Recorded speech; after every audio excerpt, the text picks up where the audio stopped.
All right, let's dive right in. Welcome to this explainer on the absolute explosion of AI jobs we're seeing in 2026. Look, the tech landscape is shifting under our feet faster than literally anyone predicted. And right now, understanding the nuances between different AI career paths, it could honestly mean a six-figure boost to your salary. Whether you're coming from a completely non-technical background or you're already an experienced software developer, we're going to show you exactly how to navigate this massive opportunity. But, before we get into the weeds, breaking down the skills, the specific tools, the day-to-day tasks, we've got to ask the big question, the one on literally everyone's mind. With so many people jumping into the market right now, which of these paths actually gives you the biggest financial payoff? Like, is it the prompt engineer, the AI engineer, or maybe the highly specialized LLM engineer?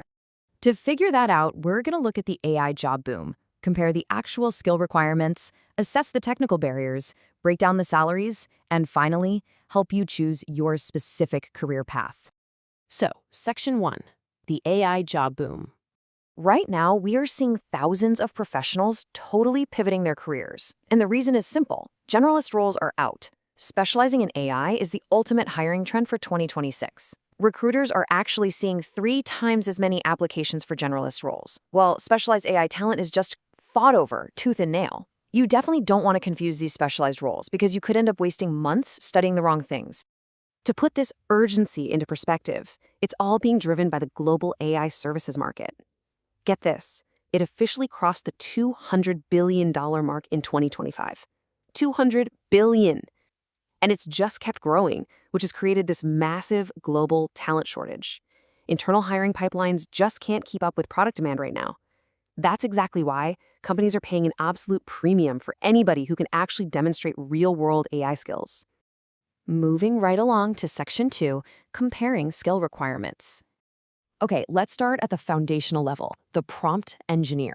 This is definitely your most accessible entry point. It focuses heavily on natural language, psychology, and rigorous iterative testing, things like A/B testing or parsing structured outputs. And honestly, the best part, there is absolutely zero coding degree required here. Your critical thinking and strong writing skills matter way more than deep math. Now, things level up significantly when we talk about the AI engineer. This role demands solid programming chops. Python? That's an absolute requirement. You're going to need expertise in machine learning frameworks too, stuff like PyTorch and LangChain. Plus, you've got to understand cloud infrastructure so you can actually deploy these models into the real world. And finally, we hit the boss level, the LLM engineer. This role sits at this super complex intersection between research and production engineering. We're talking advanced skills here, transformer mathematics, fine-tuning open source models, and RLHF, which is reinforcement learning from human feedback. These are the folks building advanced multi-agent systems and massive enterprise RAG architectures. All right, Section 3, technical depth and barriers. So the crucial thing here is figuring out how hard it actually is to break into these specific roles, right? It totally depends on your current background. Just look at the differences in technical depth and barriers to entry here. The prompt engineer, easiest barrier. Minimal coding, low math. Moving up, the AI engineer is a medium barrier. You need solid Python and medium math, like linear algebra. But then the LLM engineer, hardest barrier by far. Advanced coding, high-level calculus, and deep systems knowledge. And the reason LLM engineering is so tough to break into is summed up perfectly by this quote from our source material.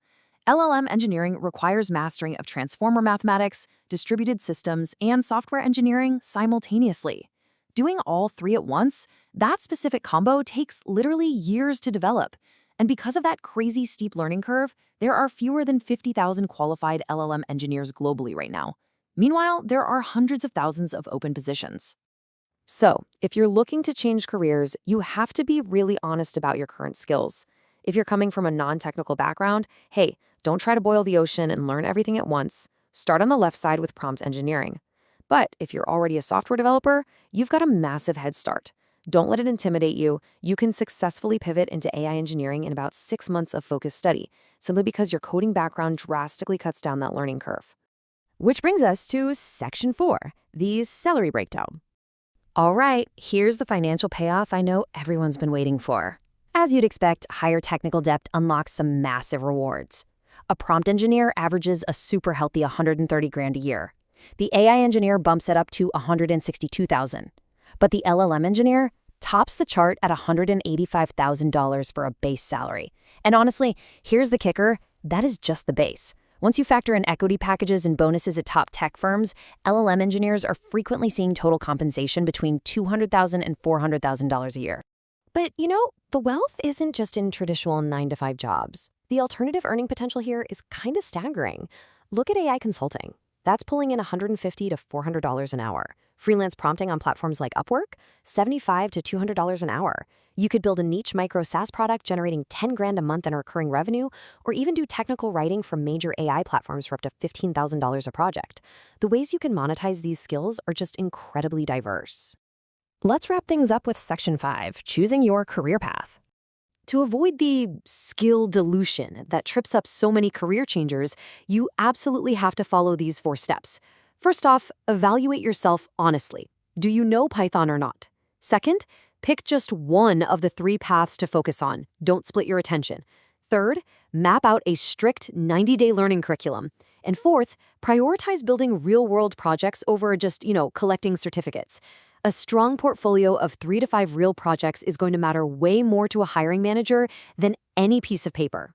This timeline really grounds all that aspirational data into concrete reality. So, month 1, focus entirely on the fundamentals. Don't even worry about making money yet. By month 2, you start applying and reaching out on LinkedIn while you keep learning. By month 3, most committed learners are landing their first gig, bringing in maybe $4,000 to $8,000 a month. And by month 6, consistent learners are crossing that 10K month threshold, whether that's through a full-time job, freelancing, or a bit of both. So the demand is totally unprecedented, and the financial rewards are literally life-changing. But that window to be an early adopter, it is closing fast. In a world where AI is rapidly replacing generalists, will you adapt and claim your spot, or are you going to let yourself be left behind? The choice is entirely up to you.